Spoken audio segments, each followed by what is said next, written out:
You've probably never even seen them, but they have almost certainly seen you. We're surrounded by a technology that silently watches our every move. This is the story of automatic license plate readers and how a simple camera grew into one of the most powerful surveillance networks you never knew existed. Think about it. Every time you get in your car, you're creating a data trail, a story of where you go, who you see, what you do. But what if someone was reading that story without your permission? That's the big question we're diving into today. So what exactly is an ALPR? Well, at its core, it's a system of really fast cameras that just snap pictures of license plates. But the real kicker, the magic, or the menace, depending on how you look at it, is the software. It instantly turns that picture into searchable data, logging your car's exact location at a specific moment in time. And the scale here is just mind-boggling. We're not talking about a handful of pictures. A single ALPR system, maybe mounted on a police car or a traffic light, can scan and log thousands of plates every single minute. Keep that scale in your head as we go through this. This brings us to our first section. I mean, how did we even get here? This technology didn't just pop up overnight. It evolved, shifting from a very specific tool into something much bigger. Just take a look at how they're deployed in some major U.S. cities. Houston has a massive network of around 3,800 cameras. Even a city like San Francisco has about 100 of them placed in strategic spots. This isn't just a few cameras on highways anymore. We're talking about a dense web of surveillance that blankets entire cities. You know, the history of this tech is really telling. Back in the 90s, it started out with one simple job: find stolen cars. Seemed reasonable enough. But fast forward to today, and its main purpose has sort of become the indiscriminate collection of location data on millions of ordinary, law-abiding citizens. It's creating these gigantic databases of our movements. Now, you might be thinking, okay, so it's just my license plate. What's the big deal? Well, as we're about to see, these systems capture a surprisingly detailed snapshot of your life. And you can see how it all stacks up. Yeah, it starts with the basics: your plate, the time, a GPS pin. But it doesn't stop there. The system can log your car's make and model, and it can even capture details like a political bumper sticker or things you have visible inside your car. This isn't just about identifying a vehicle anymore, it's about building a profile. So here's the crucial point.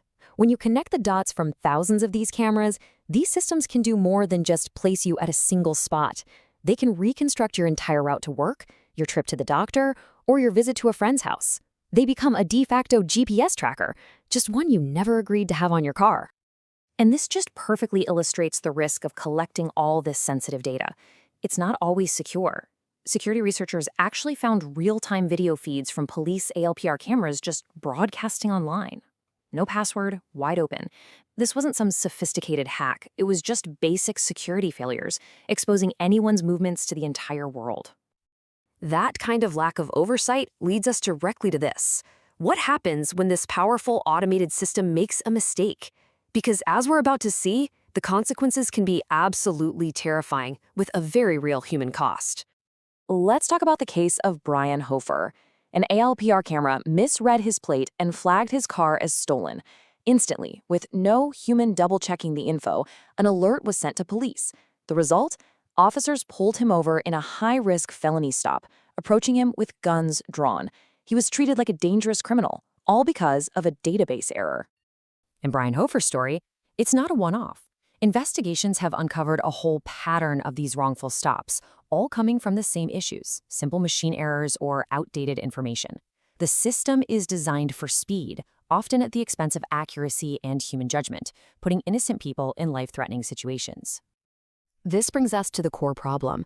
See, these individual errors don't just happen in a vacuum. They happen within a system that has shockingly few rules and an incredible potential for misuse by the very government agencies meant to protect us. And here is a perfect and pretty shocking example of that abuse. California state law explicitly forbids police from sharing ALPR data with federal immigration agencies like ICE. And yet, a state audit found that police departments in Southern California were doing it anyway, systematically and in direct violation of the law. This isn't a mistake, it's a deliberate choice to use surveillance data to undermine state policy. So why does this happen? Well, because on a national level, we're basically operating in a regulatory vacuum. There is no federal law that sets clear, consistent rules for how this technology can be used, how long data can be stored, or who it can be shared with. It's the Wild West.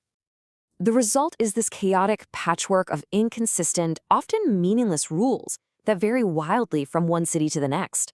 Some places keep data forever. Others have policies that simply aren't enforced. It's a system that's just raped for abuse, precisely because it lacks any kind of coherent structure. All of these issues, the errors, the abuse, the lack of rules, they all build to a fundamental debate. They force us to confront that classic tension, the balance between security and our personal liberty. On one hand, you have law enforcement agencies arguing that ALPRs are a critical tool. They point to solved cases, recovered vehicles, and captured fugitives as proof of their value. But on the other side, privacy advocates argue that this comes at way too high a cost. The mass, warrantless surveillance of millions of innocent people, with a huge potential for misuse. And this whole debate has a constitutional dimension. The Supreme Court has already said that sticking a GPS tracker on someone's car for a long period of time requires a warrant under the Fourth Amendment.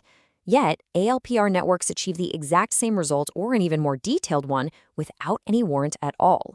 The law just hasn't caught up to the technology, leaving our privacy in a legal gray zone.